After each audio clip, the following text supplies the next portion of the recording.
ஓம் சாந்தி. எல்லோரும் சந்தோஷமாக இருக்கிறீங்களா? ஜீவகாருண்யம் அப்படின்னாலே நமக்கு வள்ளலார் தான் ஞாபகம் வரும். ஸோ அவர் ஜீவகாருண்யம் ஒன்று அன்னதானம் இல்லையா, அணைய அடுப்பு வச்சு எல்லோருக்கும் அன்னதானம் போட்டுக்கிட்டே இருந்தார். ஆனால் ஜீவகாருண்யத்தை பற்றி அவர் சொல்லும் பொழுது, அந்த வாடிய பயிரை கண்டபோதெல்லாம் வாடினேன், அந்த மாதிரி விஷயங்களை சொல்லும்போது அவர் சொல்லுவார், எங்கேயாவது இந்த மாதிரி செடி இருந்தால் தண்ணி ஊற்றுங்க, ஒரு விலங்கு அகப்பட்டுட்டு இருக்குது கசாப்பு கடைக்காரன்ட்டுனா ஏதாவது ஒரு தந்திரத்தினால் அதை காப்பாற்றிடுங்க, விடுவிச்சிடுங்க. இந்த மாதிரி விஷயங்கள். திருமணமாகாமல் ஒருத்தர் இருந்தால் அவங்களுக்கு திருமணம் பண்ணி வைங்க, ஒரு பெண்ணை பார்த்து திருமணம் பண்ணி வைங்க. இந்த மாதிரி எல்லாம் இதெல்லாம் ஜீவகாருண்யம், அதாவது அந்த ஜீவன்களின் மீது கருணை அப்படின்னு சொல்லியிருப்பார். ஆனால் வள்ளலாருக்கு தெரியாத ஜீவகாருண்யம் ஒன்று இருக்குது. அது வள்ளல் சிவபெருமான் போதிக்கும் ஜீவகாருண்யம். அது என்ன அப்படின்னா, ஜீவகாருண்யம் அப்படின்னா ஜீவனுக்கு கருணை காட்டுதல் அப்படின்னு அர்த்தம். ஜீவன் அப்படிங்கிறது உயிர், உயிர் மீது கருணை. ஸோ இப்போ வள்ளலார் சொன்னது அந்த திருமணம் பண்ணுறதை தவிர்த்து மற்றது எல்லாமே உயிர் மீது கருணை தான். ஆனாலும் அது ஏன்னா உடம்பை வெட்டினாலும் துக்கத்தை அனுபவிக்க போகிறது ஆத்மா தான்.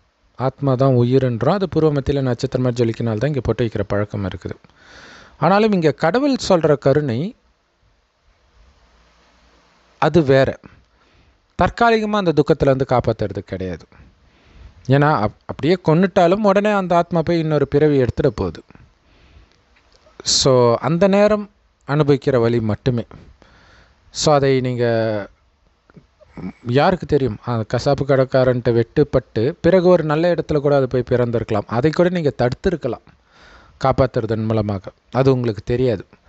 ஆனால்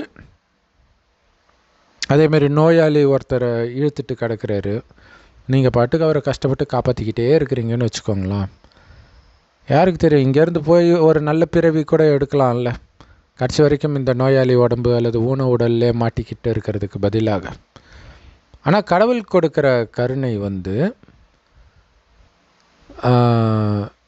என்ன கருணை அப்படின்னா, முதல்ல கடவுளுடைய பேர் தான் வள்ளல் இல்லை. இங்கே வள்ளலாருன்ட்டு இவரை சொல்கிறாங்க, பட் ஆனால் அது அவரே சொல்லுவார், வள்ளல் யார், கடவுள் தானே வள்ளல், என்னை எப்படி சொல்லுவீங்கன்னு கூட அவர் கேட்டிருக்கிறார். ஆனால் ஏன் கடவுள் வள்ளல், அப்படி என்னத்தை கொடுத்தார் அப்படின்னா, அவர் தான் ஜீவகாருண்யத்தை கற்றுக் கொடுத்தார். ஜீவனுக்கான கருணை படுவது எப்படின்னு கற்றுக் கொடுத்தார். ஸோ அது என்ன ஜீவனுக்கான கருணை அப்படின்னா, உயிருக்கான கருணை.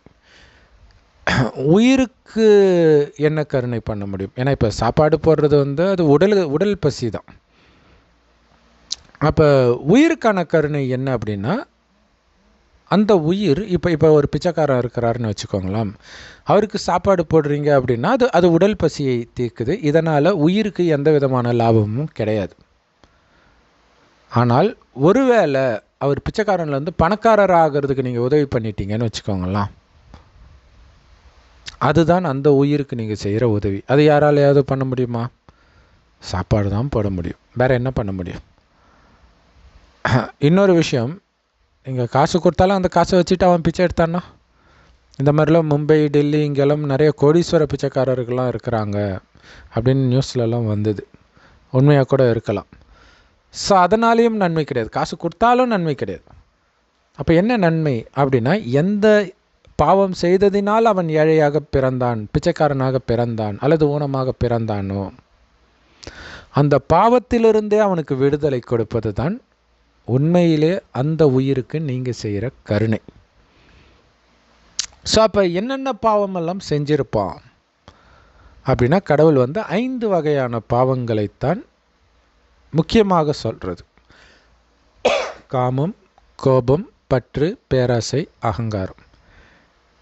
இந்த 5 விகாரமானிடமும் இதே 5 விகாரம் பெண்ணிடம் உள்ள இணைந்த ரூபம்தான் 10 தலை ராவணன். அவங்கிட்ட சிறையில் சிக்கிட்டு இருக்கிற சீதைகள் தான் ஆத்மாக்களாகிய நாம் எல்லோருமே. இந்த சிறையிலிருந்து ஆத்மாவை விடுவிக்கிறது தான் ஜீவனுக்கு செய்யக்கூடிய கருணையே. ஏன்னா எல்லாருக்குள்ளேயும் இந்த 5 விகாரங்கள் இருக்குது. இந்த விகாரங்களினால் உந்தப்பட்டு நீங்கள் செய்கிற ஒவ்வொரு விஷயமும், பார்க்குற பார்வையாகட்டும், பேசுகிற வார்த்தையாகட்டும், நினைக்கிற எண்ணங்களாகட்டும், அனைத்தும் பாவமே. ஸோ அதில் மிகப்பெரிய எதிரி இந்த காமம். ஸோ இதிலிருந்து விடுவிக்கணும். அதற்கான வழி கடவுள் சொல்கிறார். ஏன்னா அந்த வழி சொல்வதற்கு முன்பு இதெல்லாம் இல்லாமல் இருக்க முடியுமா அப்படின்னு ஒரு டவுட் வரும். அதில் குறிப்பாக காமம் இல்லாமல். காமம் இல்லைன்னா எப்படி உலகம் இயங்கும்? காமம் இல்லைன்னா நீ முதல்ல எப்படி பிறந்திருப்ப? இந்த மாதிரி கேள்விகள் அடிக்கடி நம்ம பார்க்கலாம். கரெக்டு தான். இதுவரைக்கும் காமம் இருந்தது உண்மைதான். ஏன்னா இது கலியுகம். ஆனால் இப்போ வரப்போகிறது சத்தியுகம். கலியுகம் அழிய போகுது. அந்த சத்தியுகத்தில் யாருக்குமே காமம் இருக்காது. ஆனால் அந்த சத்தியுகத்துக்கு நீங்கள் போகணும்னா சத்தியுகத்தின் குணம் இப்போவே இருக்கணும். ஏன்னா ஆத்மா குணத்தை தான் அடுத்த ஜென்மத்துக்கு எடுத்துகிட்டு போகும்.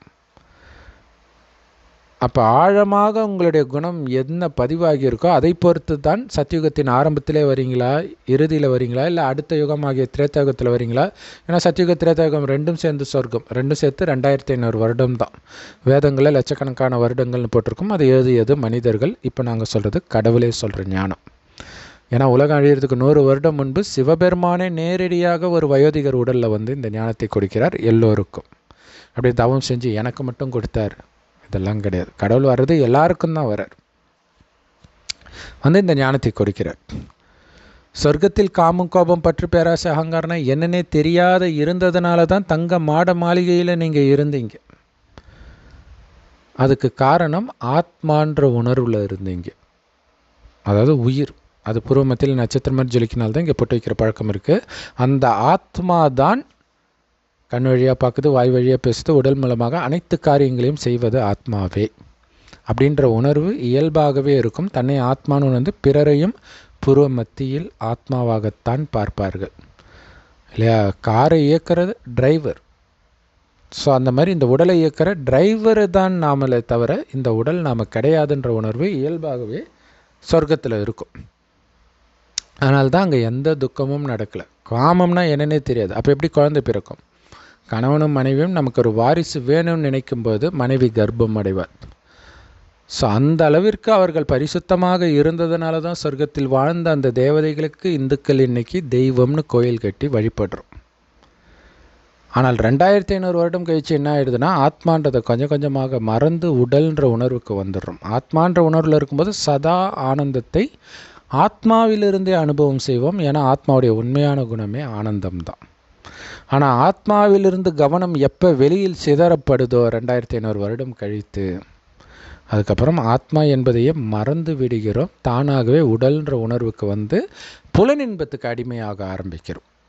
ஸோ அதோடைய தொடர்ச்சியாக தான் காமம், கோபம், பற்று, பேராசை, அகங்காரம்ன்ற சாத்தானுக்கு அல்லது மாயை ராவணனுக்கு அடிமையாகிறோம். இந்த சிறையில் எல்லாம் சிக்கிட்டு இருக்கிறாங்க. இதில் விடுவிக்கிறதுக்கு தான் கடவுள் வரார். மீண்டும் உங்களை ஆத்மான்னு உணர்ந்து ஆத்மாவின் தந்தையாகிய சிவபரமாத்மாவை நினைவு செஞ்சுக்கிட்டே இருங்க. ஆத்மா பூர்வ மத்தியில் நட்சத்திரம் மாதிரி இருக்குது. ஆத்மாக்களின் தந்தை சிவனோ செம்பொன் நிறமான ஒளி உலகத்தில் நட்சத்திரம் மாதிரி இருக்கிறார். உண்மையிலே அனைத்து ஆத்மாக்களும் அங்கேருந்து தான் முதல்ல சொர்க்கத்துக்கு வந்தோம். மறுஜன்மம் எடுத்து நரகம் முடிந்து மீண்டும் உலகம் அழியும் போது அங்கே தான் போகிறோம். ஸோ அதனால தான் போக போகிற இடத்தோடு சேர்த்து அவரையும் நினைக்கணும். ஏன்னா அவர் அங்கே தான் எப்போவுமே இருக்கிறார். அதை தான் பரந்தாமம்னு இந்துக்களும் பரலோகம்னு கிறிஸ்தவர்களும் சொல்கிறோம். ஸோ எந்த அளவிற்கு இறைவனை நினைவு செஞ்சுக்கிட்டே இருக்கிறீங்களோ அவர் யாருன்னு உணர்ந்து வெறும் ஒளியாக நினைக்கிறது கிடையாது இல்லையா. நிறைய இப்போ வள்ளலார் பக்தர்களாகட்டும் நிறைய மதங்களில் இந்த மாதிரி ஒளி வழிபாடு இருக்குது. அது என்ன ஒரு விளக்க பார்த்தா என்ன தெரிஞ்சிட போகுது? கடவுளை பற்றி உங்களுக்கு தெரியணுமே, அவர் என்ன பண்ணுறாருன்ட்டு. ஸோ அது எல்லாமே இறைவன் கொடுக்குற ஞானத்தின் மூலமாகவே உங்களுக்கு தெரியும். அது எல்லா பிரம்மகுமாரிகள் ராஜயோக தியான நிலையத்திலும் முற்றிலும் இலவசமாக முரளின்ற பேரில் கிடைக்கிது. யூடியூப் வெப்சைட்ஸில் இருக்குது. அதோட லிங்க் இந்த வீடியோக்கு டிஸ்கிரிப்ஷனில் இருக்குது. அவசியம் பார்த்து பயன்பெறுங்கள். நாமளே கூட முரளி போடுறோம். பிகே சரவணகுமார் தமிழ் முரளின்னு போட்டிங்கன்னா வரும். எல்லா மொழியிலுமே இருக்கும். கூகுள் சர்ச் பண்ணி பார்த்துக்கலாம். ஸோ அந்த முரளி நடத்துறதுக்கு தான் கடவுள் வரார். அதோடைய சாரம் என்ன? ஆத்மான்னு ஒன்று வந்து பரமாத்மாவை நினைவு செஞ்சுக்கிட்டே இருங்க. ஒருவரை ஒருவர் ஆத்மான்னு பார்க்கும் பழக்கத்தை ஏற்படுத்துங்கள். அந்த முரளியை கேளுங்கள். கேட்டதையே சிந்தனை செய்து கொண்டே இருங்கள். வெளியுலக விஷயத்திலே புத்தி மயங்க வேண்டாம். கலியுகத்தின் எந்த விஷயத்தையும் பார்த்தும் பார்க்காமல் கேட்டும் கேட்காமல் இருக்கக்கூடிய பழக்கத்தை ஏற்படுத்தி கொள்ளுங்கள். அப்போ தான் உடலை விட்டு உயிர் பிரியும் போது மீண்டும் கலியுகத்தில் பிறக்க மாட்டீங்க. கலியுகத்தில் பேய அலைய மாட்டீங்க. கலியுகத்தின் எந்த ஞாபகமும் இருக்கக்கூடாது. இந்த உடலின் ஞாபகமும் இருக்கக்கூடாது. அதுக்கு தான் ஒளியாக இருந்து ஒளியாக இறைவனை செம்பொன் நிறமான ஒளி உலகத்தில் கண்ணுக்கு தெரியாத நுட்பமான ஒளிப்புள்ளி. அதனால் ஒரு நட்சத்திரம் மாதிரி நீங்கள் நினைக்கலாம்.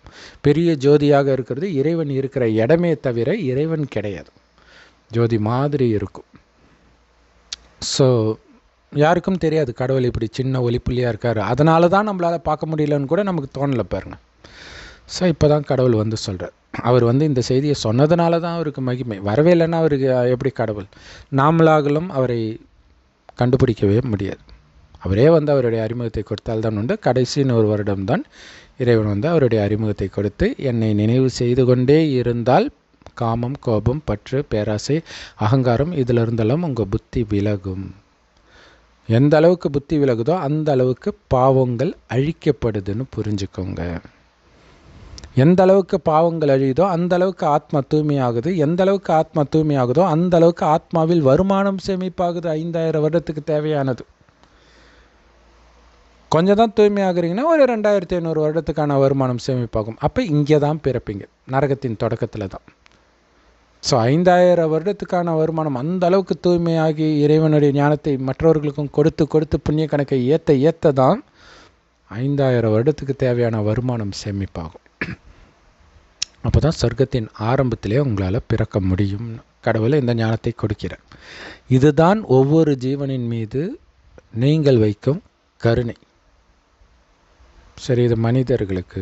மற்ற விலங்குகளுக்கு கடவுள் சொல்கிறாரு, சொர்க்கத்தில் சிங்கமும் பசுவும் ஒன்றா தண்ணி குடிக்கும். எந்த பசுவும் சிங்கத்தை கண்டு பயப்படாது. ஆட்டுக்குட்டியும் சிங்கம் புலியை கண்டு பயப்படாது. அதுக்கும் இன்னொரு விலங்கை சாப்பிடணும்னு தோணாது. தாவரத்தை தான் சாப்பிடும். இயல்பாகவே அப்படித்தான் இருந்தது கடவுளுடைய படைப்பில். இது பைபிள் குரானிலே இருக்குது. மனிதர்களுக்கும் மற்ற ஜீவராசிகளுக்கும் செடிகளையும் கனிவர்க்கங்களையும் உணவாக படைத்தேன்னு இருக்குது. ஸோ அப்படித்தான் இருக்கும் சொர்க்கம். ஸோ அதுக்காக தான் இப்போ காமம், கோபம், அந்த புலனின்பம் அத்தனையும் தியாகம் பண்ணுறோம். சாப்பிடாதீங்க சொல்லலை. கரிமீனை சாப்பிடாதீங்க, ஹோட்டலில் வாங்கி சாப்பிடாதீங்க, வெளியில் உள்ள உணவை சாப்பிடாதீங்க. இறைவன் நினைவினால் நீங்களே சமைத்த உணவை, அதாவது பிரம்மகுமாரிகள் சமைத்த உணவை மட்டும் சாப்பிடுங்கள் அப்படின்னு கடவுள் சொல்கிறார். மெயினாக இறைவனை நினைக்கணும், அதுதான் மெயின். ஸோ இந்த ஞானத்தை மற்றவர்களுக்கு கொடுக்குறீங்க. அப்போ காமம், குறிப்பாக பிரம்மச்சரிய விரதம் ரொம்ப ரொம்ப ரொம்ப ரொம்ப முக்கியமானது.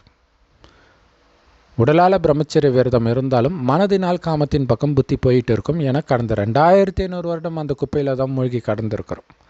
ஸோ அப்போ அதிலிருந்தும் புத்தியை நீக்கிறதுக்கு தான் இறைவனை நினைச்சிக்கிட்டே இருக்கணும்.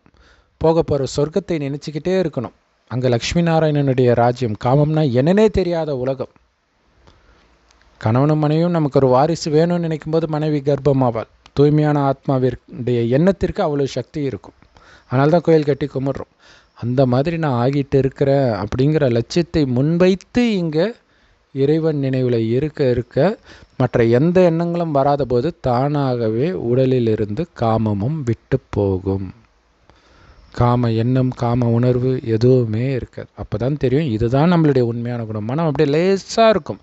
ஏன்னா மனிதனுக்கு மிகப்பெரிய டிஸ்ட்ராக்ஷனே காமம் தான். அதையே வென்றுட்டிங்கன்னா நீங்கள் எது நினச்சாலும் அதை செய்ய முடியும் முழு ஃபோக்கஸோட. ஸோ அதனால் இப்போவே உங்களுக்கு நீங்களே கருணை காட்டிக்கிறீங்க. மற்றவர்களுக்கும் இந்த ஞானத்தை கொடுத்து அழைச்சிட்டு வர்றது தான் அந்த ஜீவன்கள் மீது நீங்கள் காட்டுற உண்மையான கருணை. ஆனால் சும்மா விடுவானா மாயா? இது மாயாவுடைய ராஜ்யம் ஆச்சே. எல்லாருக்குள்ளேயும் இந்த காமம், கோபம், பற்று, பேராசை, அகங்காரம் இருக்குது. நீங்கள் எப்போ தூய்மையாக இருக்கணும்னு நினைக்கிறீங்களோ அப்போ தான் ரொம்ப அழகான ஆண் அல்லது பெண் உங்கள்கிட்ட வந்து தொடர்பில் வந்து பேசுவாங்க. இவெல்லாம் நம்மள பாப்பானான்னு ஏங்கிட்டு இருந்தவங்களாம் வந்து பேசுவாங்க. டெஸ்ட் பேப்பர் உங்களை விழ வைக்கிறதுக்கு. ஸோ அப்படி ஒருத்தர் விழற மாதிரி உங்களுக்கு ஃபீல் ஆச்சுன்னா அவங்களுக்கு எச்சரிக்கைப்படுத்த வேண்டியது உங்களுடைய கடமை. ரொம்ப எச்சரிக்கையாக இருங்க பிரதர், எச்சரிக்கையாக இருங்க சிஸ்டர், ரொம்ப ஜாக்கிரதையாக இருக்கணும். நம்ம சொர்க்கத்துக்கு போயிட்டுருக்குறோம். மாய பல ரூபத்தில் வரும், நீங்களே புரிஞ்சுக்கோங்க, எச்சரிக்கையாக இருங்க அப்படின்னு சொல்லுங்கள். ஏன்னா டைரெக்டாக அவங்க கூட பேசுகிறாங்கன்னா கோபம் வந்துடும். ஸோ இதை சொல்லும்போது அவங்க யோசிச்சுக்குவாங்க, சரி ஓகே அப்படின்ட்டு. ஆனால் இது யாருக்கு? இறைவனுடைய ஞானத்தை எடுப்பவர்களுக்கு, பிரம்மகுமாரிகளுக்கு. மற்றவர்களை இதை கேட்கவே மாட்டாங்களே, அவங்கள என்ன பண்ணுறது? ஞானத்தை கொடுத்து பார்ப்போம்.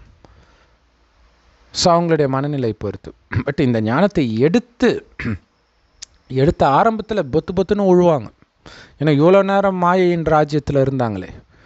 ஸோ அதனால தான் முருகன் சின்ன குழந்தையாக இருக்கும் பொழுதே ஒரு அரக்கன் பாம்பு ரூபத்தில் வந்து விழுங்கிடுவோம். ஸோ அதுக்கப்புறம் அதிலிருந்து முருகன் வெளியில் வருவார். ஆக்சுவலாக மற்றவர்களுடைய சக்தியும் உதவி செய்யும். வாயை திறந்து சொல்ல தேவையில்லை, சக்தி சுபபாவனை, அவங்க கண்டிப்பாக வெளியில் வருவாங்க, வரணும், முடியும் அப்படின்ற எண்ணம் வந்து அவங்களுக்கு ஒரு விழிப்புணர்வை ஏற்படுத்தும். ஸோ இதுதான் ஜீவகாருண்யம். இதன் மூலமாக சொர்க்கத்தில் 21 பிறவிக்கு சாப்பாட்டை பற்றிய கவலையே கிடையாது. உட்காந்து சாப்பிட்டுக்கிட்டே இருக்கலாம், குறையவே குறையாது செல்வம், அல்ல குறையாத செல்வம். அந்த மாதிரி உலகத்திற்கு மற்றவர்களை அழைச்சிட்டு போகிறதுக்கு ஈக்குவலான கருணை என்ன இருக்குது? ஸோ அப்படி நீங்கள் அங்கே போகும்போது மனிதர் ஒட்டுமொத்த உலகமும் மாறிடுது. அப்போ அனைத்து ஜீவராசிகளும் ஆனந்தம் நிரம்பியதாக ஆகிடுது. எதுக்கும் உணவில் பற்றாக்குறை இருக்காது, இன்னொரு விலங்கு அடிக்கும் அல்லது மனிதன் வேட்டையாடுவான், இந்த பயமே இருக்காது அடுத்த 2500 வருடம். ஸோ ஒட்டுமொத்த உலகத்தில் உள்ள அனைத்து ஜீவன்களின் மீது காட்டக்கூடிய கருணை இந்த கலியுகத்தின் மீது இருக்கக்கூடிய கவர்ச்சியை நீக்கி இறைவனோடு மட்டும் புத்தியை இணைப்பதில் தான் இருக்கிறது. ஏன்னா நம்ம மனதின் எண்ணங்களின்படி தான் உலகமே மாறுகிறது. நாம் பரிசுத்தமாக இருக்கும்போது சொர்க்கமாகவும் பரிசுத்தத்தை இழக்கும்போது நரகமாகவும் ஆகிறோம். ஸோ மற்ற ஜீவராசிகள் துக்கத்தை அனுபவிப்பதற்கு நாம் காரணம். அதுக்கு ஒருவேளை உணவு போடுவதனால் அது தப்பிச்சிட போகிறது கிடையாது, அதோடைய நிலை மாறிட போகிறது கிடையாது. ஆனால் நீங்கள் அது மேலே கருணை இருக்குதா? சரி, இந்த உலகம் சீக்கிரமாக அழிந்து சொர்க்கமாகணும், மெயினாக நான் எந்த கவர்ச்சிகளிலும் சிக்காமல் இருக்கணும், எந்த மயக்கத்திலும் மாட்டாமல் இருக்கணும், ஒரு இறைவனின் நினைவிலேயே மூழ்கி அந்த இறைவனின் நினைவின் மயக்கத்தில் மட்டுமே இருக்கணும் அப்படின்னு இருந்து மற்றவர்களுக்கும் இந்த ஞானத்தை கொடுத்து எடுத்தவர்கள் விழும்பொழுது அவங்களுக்கு சைகையாக எச்சரிக்கை கொடுக்குது, சிக்னலாக, அப்படி டைரெக்டாக சொல்லாமல் அப்படி ஜாடமாடையா. இதுதான் உண்மையான ஜீவகாருண்யம். வள்ளலாருக்கு இது தெரிந்திருந்தால் சொர்க்கத்துக்கு வந்திருப்பார். அவர் தான் ஜோதியை கலந்துட்டாருன்றீங்களா? அப்போல்லாம் யாரும் கலக்க மாட்டாங்க. இவருக்கு மட்டும் இல்லை, குருநானக் சிங் இப்படி கலந்தாருன்னுவாங்க, எஸ் அப்படியே ஏறி போயிட்டாருன்னுவாங்க. அந்தந்த ஃபாலோயர்ஸ் மனசை திருப்திப்படுத்திக்க வேண்டியதுதான். ஆத்மா எங்கேயும் போக முடியாது, இங்கேயே தான் பிறக்கணும். இந்த ஃபேமஸானவர்கள் எல்லாம் அப்போ தான் முதல் ஜென்மமே எடுக்கிறாங்க. அப்படின்னு அர்த்தம், நரகத்தில் தான் வராங்கன்னு அர்த்தம். ஏன்னா முதல் பாதி 2100 வருடம் சொர்க்கம், அடுத்த 2100 வருடம் நரகம். நரகத்தில் தான் மதங்கள், இந்த குருமார்கள்லாம் வராங்க. ஸோ முதல் ஜென்மத்தில் சில அற்புதங்கள் நடக்கும், ஏன்னா அதுக்கு சில சக்தி இருக்கும். அடுத்த ஜென்மம் வரும்போது எல்லாம் போயிடும்.